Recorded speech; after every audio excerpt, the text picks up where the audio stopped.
অভিষেক বন্দ্যোপাধ্যায়ের সেবাশ্রয় ক্যাম্প নিয়ে এবার প্রশ্ন তুলে দিয়েছেন বিধানসভার স্পিকার বিমান বন্দ্যোপাধ্যায়। অভিষেক বন্দ্যোপাধ্যায়ের উদ্যোগকে সাধুবাদ জানিয়েও বিমান বন্দ্যোপাধ্যায়ের মতো সরকারি প্রচেষ্টা ছাড়া এই ধরনের উদ্যোগে চিকিৎসা ব্যবস্থার পরিবর্তন সম্ভব নয়। অভিষেক বন্দ্যোপাধ্যায় নিজের সংসদীয় এলাকার স্বাস্থ্য শিবিরের আয়োজন করেছেন, যার পোশাকি নাম দেওয়া হয়েছে সেবাশ্রয়। নতুন বছরের শুরু থেকেই ডায়মন্ড হারবারের বিভিন্ন জায়গায় চলছে সেবাশ্রয় ক্যাম্প। আর এই ক্যাম্প নিয়ে বিরোধীদের প্রশ্ন, তবে কি সাংসদ অভিষেক বন্দ্যোপাধ্যায় সরকারি পরিষেবায় আস্থা হারাচ্ছেন? শুক্রবার বারুইপুরে নিজের বিধানসভা এলাকায় একটি বেসরকারি ডায়ালিসিস কেন্দ্রের উদ্বোধনে গিয়েছিলেন বিমান বন্দ্যোপাধ্যায়। সেখানে বিমান বন্দ্যোপাধ্যায় সেবাশ্রয়ের সাফল্য নিয়ে সংশয় প্রকাশ করেছেন। জানিয়েছেন, ব্যক্তিগত উদ্যোগে এই প্রচেষ্টা প্রশংসনীয়, তবে এই ধরনের প্রচেষ্টায় চিকিৎসা ব্যবস্থার কোনো পরিবর্তন আসা মুশকিল।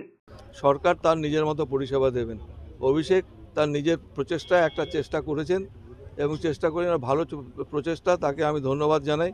কিন্তু সরকারি প্রচেষ্টার বাদ দিয়ে এই ধরনের প্রচেষ্টায় সেইভাবে চিকিৎসা আসতে পারবে বা চিকিৎসার পরিবর্তন হতে পারবে বলে আমি বিশ্বাস করি না।